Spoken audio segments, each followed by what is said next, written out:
Morning I almost walked through the front door of my own bakery and lost everything. That was the morning a stranger saved my life's work without even knowing my name.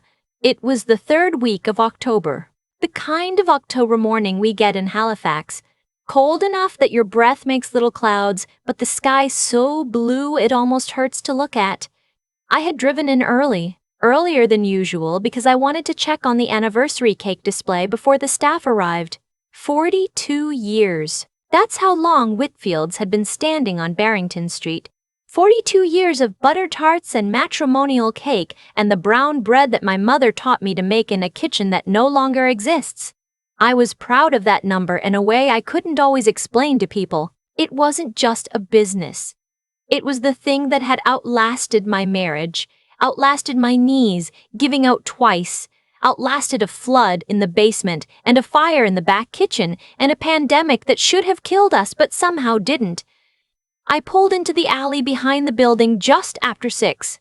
The anniversary celebration was 4 days away. We were expecting almost 200 people, suppliers, longtime customers, the city councilor who'd written us a letter of commendation 3 years ago, my son and his wife, a journalist from the Chronicle Herald who wanted to do a feature.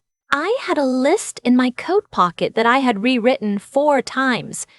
That's when the plumber stopped me. He was crouched beside the side entrance, the one that leads into the storage hallway, doing something with his toolbox. I recognized him vaguely. He'd been in twice before for the floor drains.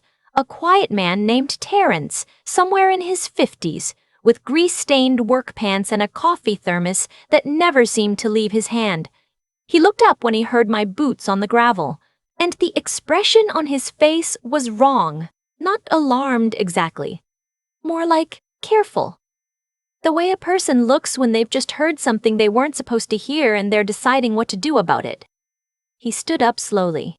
He glanced toward the back door. Then he stepped closer to me and lowered his voice. "You're the owner," he said. It wasn't a question. "I am," I said. He looked at the door again. "There are people inside. They came in about 40 minutes ago. I don't know if they're supposed to be there or not." He paused, but the way they were talking, he stopped himself. "I'd go around to the front if I were you, or I'd wait. I don't know your situation, but I'd wait." I stood there on the gravel with the cold coming through my coat, and I looked at him for a long moment. Something about the steadiness in his face. He wasn't nervous, he wasn't exaggerating, he was just passing along information the way you'd tell someone their wallet fell out of their pocket. I believed him completely. "How many people?" I said. "3 that I could tell. Maybe 4. I thanked him. I walked around the building slowly, past the recycling bins and the old picnic table the staff used in summer, and I stood at the corner where I could see the light in the second-floor window. The office window. My office, the light was on. I had not turned it on. I went around to the side passage that runs under the staircase, the one we use for inventory deliveries. The door there was unlocked, which it should not have been at 6 in the morning. I let myself in. The storage hallway was dim and smelled of cardamom and the industrial cleaner we use on Sundays. I stood completely still and listened. Voices. From above me. 2 at least, maybe 3. I couldn't make out words yet, but I could hear the cadence of it. Not a casual conversation. Deliberate. The kind of talking that has an agenda. I climbed the back stairs in my coat and boots, slowly, testing each step the way I used to do when my children were small and I didn't want to wake them. The door at the top was pulled almost shut. A crack of light came through. I pressed my back against the wall and I listened. "The sale goes through before the 4th. She won't have time to contest it." The voice belonged to my business partner of 11 years.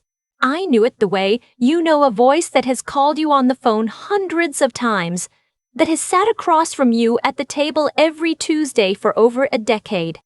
Vivienne, 64 years old, sharp dresser, always brought good wine to our quarterly meetings, said she thought of the bakery like a second home. The accountant already has the documents ready. She just needs to sign a different voice, a man. I didn't recognize it immediately. She won't sign. That was Vivienne again. She'll never agree to a full transfer.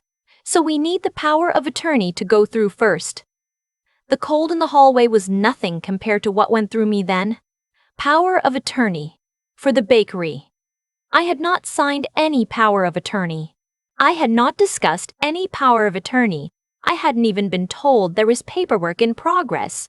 I had been telling Vivienne for 8 months that I planned to run the anniversary event myself and then think carefully about the next 5 years. I thought we understood each other. I thought we had an agreement. I stood in that hallway for what felt like a very long time. There was a third voice, quieter, at the edge of what I could hear. It took me a moment to place it, and when I did, I felt something go out of me like air out of a room. It was the accountant. Not my accountant, the firm's accountant. Vivienne's choice, brought in 2 years ago when we reorganized after COVID. I had liked him. I had thought he was thorough and careful, and I had trusted his numbers without checking them the way I should have checked them. I walked back down the stairs. I walked through the storage hallway. I went out, through the delivery door and around to the alley, and I stood by my car with both hands flat on the hood, and I breathed. Terrence the plumber was still there, coiling something near the drain. He looked up at me. He didn't say anything. He didn't need to. "Thank you," I said. "You were right." He nodded once. He went back to his work. I sat in my car for 11 minutes. I know it was 11 because I watched the clock. I did not cry. I have never been a person who cries easily, and I didn't start that morning. What I felt was more like the sensation of realizing you've been reading a map upside down. That sick, lurching recognition that you have been completely wrong about where you are. 11 years. I had known Vivienne for 11 years. She had come to my daughter-in-law's baby shower. She had called me when my sister was sick. We had fought once, badly, about the expansion plans in 2019, and we had resolved it, and I thought we'd come out stronger for it. I had made her a partner because I trusted her and because I wanted to stop doing everything alone and because I genuinely believed that she cared about this place the way I did. The power of attorney. I kept coming back to that. If they had already prepared documents, if they had an accountant in place, if they were talking about a timeline around the anniversary celebration. This wasn't impulsive. This had been planned for months, while I was ordering butter in bulk and coordinating with the Chronicle Herald and rewriting my list 4 times. I called my son. He answered on the 3rd ring, still groggy, and I told him I needed him to come in, not to the bakery, to the coffee shop on South Park Street. Now, he heard something in my voice because he didn't ask questions. He just said he'd be there in 20 minutes. My daughter-in-law came with him. They arrived together, winter coats over what were clearly pajamas underneath, and she had her hair in a bun that wasn't entirely secured, and I thought, looking at them coming through the door toward me, that I had perhaps underestimated both of them significantly. I told them everything. Sitting at a corner table with 3 cups of coffee getting cold in front of us, I told them exactly what I had heard through that door. My son's face went through several changes. My daughter-in-law's face went very still in the way that, I would come to understand, meant she was thinking hard. She asked me 2 questions. The first was whether Vivienne's name was on the business registration as a co-owner or as a partner with limited signing authority. The second was whether I had ever given consent in writing to any restructuring of the ownership arrangement. I told her the answers. She nodded. "Then she can't do it," my daughter-in-law said. "Not without your signature, and not without the proper process.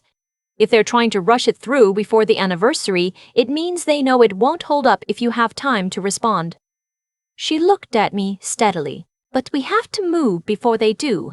My son reached across the table and put his hand over mine. He said, "Mum, we've got you." I had been running that bakery largely alone for most of my adult life. I had made every significant decision myself, or tried to, because I believed that was what you had to do to protect something that mattered. I had not asked for enough help. I had not let my son close enough to the business. Not really, not in the way that would have mattered. I had been so focused on what I was building that I had not noticed the gaps I was leaving. That morning at the table on South Park Street was the moment I started to change that. My daughter-in-law worked in regulatory compliance. I had known this in the abstract, the way you know facts about family members that haven't become relevant yet. That morning, it became very relevant. She knew exactly what to do and in what order. She made 2 calls from that table, speaking quietly and precisely. And by 9:30 in the morning, I was sitting across from a solicitor on Hollis Street who had reviewed the partnership agreement and confirmed what she had suspected. The power of attorney documents Vivienne had been preparing were not properly structured. She had attempted to use a provision in the partnership agreement that did not apply to ownership transfer. It would not have held up in court, but it might have delayed things long enough to cause serious damage, and in the chaos of the anniversary event, with journalists present and 200 guests expected, serious damage was exactly what they were counting on. The solicitor used a phrase I wrote down because I wanted to remember it. She said, "They were betting on your embarrassment." The idea was that I would be too proud, too protective of the event, too worried about the public moment to fight back in the open. That I would try to handle it quietly, and that quiet handling would work in their favor. They had been wrong about me. I am 63 years old. I have been embarrassed before. I have had bad reviews posted online, and suppliers pull out at the last moment, and a health inspection that nearly ended us in 2011. I have worn flour on my good coat to important meetings because there wasn't time to go home and change. I am not a woman who chooses pride over survival. Not when something real is at stake. My solicitor filed the necessary notices that afternoon. The restructuring attempt was formally halted. Vivienne's signing authority was suspended pending review. The accountant, the one I had trusted, the one who had prepared the documents, was notified that his engagement with Whitfields was terminated. I did not go to the bakery that day. I asked my head baker, a woman named Colleen who has been with me for 16 years and who I trust completely, to manage the day without me. I told her only that there was a family matter I was attending to. She said in the way that Colleen says most things, "Fine, I'll handle it."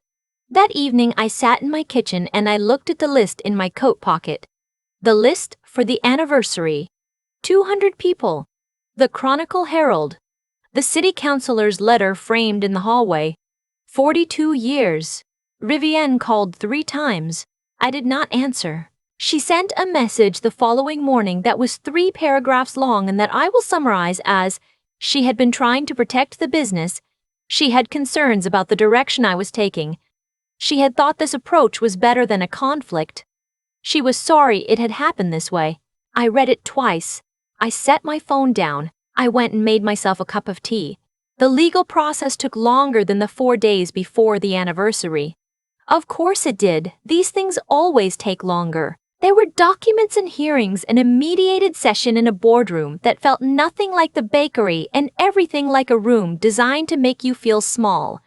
Vivienne had hired a solicitor of her own.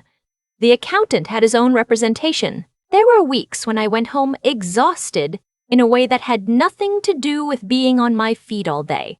But I had my daughter-in-law beside me for most of it, in her good wool coat with a file folder she kept organized in a way mine never are. And I had my son, who started coming into the bakery twice a week, quietly, learning the systems and the supplier relationships and the things I had kept too close to myself for too long.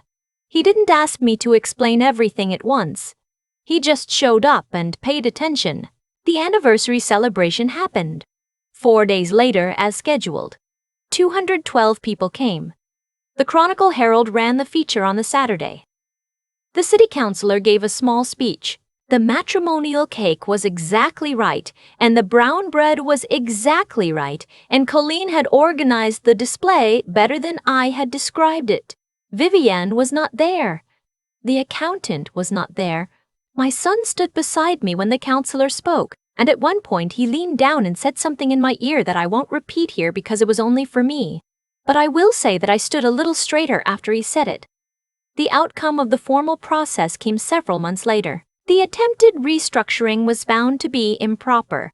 Vivienne's limited partnership interest was dissolved under the terms of the original agreement's dispute resolution clause. The accountant faced a separate review through the professional oversight body. I won't say more about that because it is still ongoing and my solicitor has asked me not to. What I will say is this: I kept Whitfield's. I kept 42 years of brown bread and butter tarts and the recipe my mother gave me that I have never written down, not once, because I was afraid that writing it down would make it something that could be taken. I gave my son a real role in the business, not a title for the sake of it. A real one, with real authority and real responsibility. He brings his wife in sometimes and she notices things, good things, things I was too close to see. I have started leaving the list at home some days, just to see what happens when I trust people. What I know now that I wish I had known earlier: the person who saves you might arrive in work pants with a thermos, crouched beside a door drain at 6 in the morning. The betrayal might come from someone who brought good wine to your quarterly meetings for 11 years. The help you needed might be right there in your own family, waiting for you to stop handling everything alone. And the thing you spent your whole life building, the real one, the one that has your mother's recipe in it, and 42 winters in it, and your whole self in it, that is worth fighting for in a boardroom, even when it feels nothing like a bakery, even when you're exhausted, even when you go home covered in flour and hold the anniversary list in your hands and wonder how you got here. You fight for it. And then you go back in the next morning and you make the bread. I still think about Terrence sometimes, a man I barely knew, crouched beside a floor drain before sunrise, who chose to say something when he didn't have to. He had no stake in what happened to my bakery. He owed me nothing. And yet he looked up, read the situation for what it was, and told me the truth quietly, without drama, without asking anything in return. That kind of decency doesn't announce itself. It just shows up in work pants with a thermos, and it changes everything. What happened with Vivienne was the result of choices made over a long time, not just hers but mine too. I had built something I loved and I had held it so tightly that I stopped asking whether the people around me were actually who I believed them to be. I stopped checking. I stopped questioning. I told myself that was trust. Looking back, I think some of it was fear. Fear that if I looked too closely, I would find something I didn't want to find. And so I didn't look. And the gap I left became the space someone else used to work against me. That's not self-blame. It's just honest accounting. What we don't pay attention to doesn't stay neutral. It grows in whatever direction it's allowed to grow. My daughter-in-law saved Whitfield's. Not with sentiment, not with anger, with clear thinking and the right questions asked in the right order. She knew what she knew, and she used it without hesitation the moment it was needed. I had spent years being polite about the fact that she worked in regulatory compliance. The way you're polite about a relative's job you don't entirely understand. I understood it that morning on South Park Street in a coffee shop at 7 a.m. with cold cups in front of us. Her mind was exactly the tool the situation required. I had just never given her the chance to use it on my behalf before. And my son, he had been waiting, I think, for longer than I realized. Not pushing, not complaining, just present, showing up. Willing. I had been so determined to carry everything myself that I had read his patience as indifference. It wasn't. It was loyalty that had nowhere to go because I hadn't opened the door. What I know now is that integrity isn't only about what you do in the hard moment. It's about the pattern of small choices that either build something solid or quietly hollow it out. Vivienne made 100 small choices over months, maybe longer, that led to that morning. I made my own choices to not look, not question, not include the people who would have helped me see clearly. Both sets of choices had consequences. The strength it takes to fight for something you've built, not pride, not stubbornness, but actual willingness to sit in a solicitor's office exhausted and keep going. That has to come from knowing what the thing is really worth, not its market value. Its real value, the recipe your mother gave you. The 16 years Colleen has shown up. The bread that has fed this city through hard winters. When you know what something is actually made of, you find out you can endure quite a lot to protect it. I go in early some mornings still. I stand in the storage hallway before anyone else arrives, and I smell the cardamom and the cleaner and the particular cold of a Halifax October.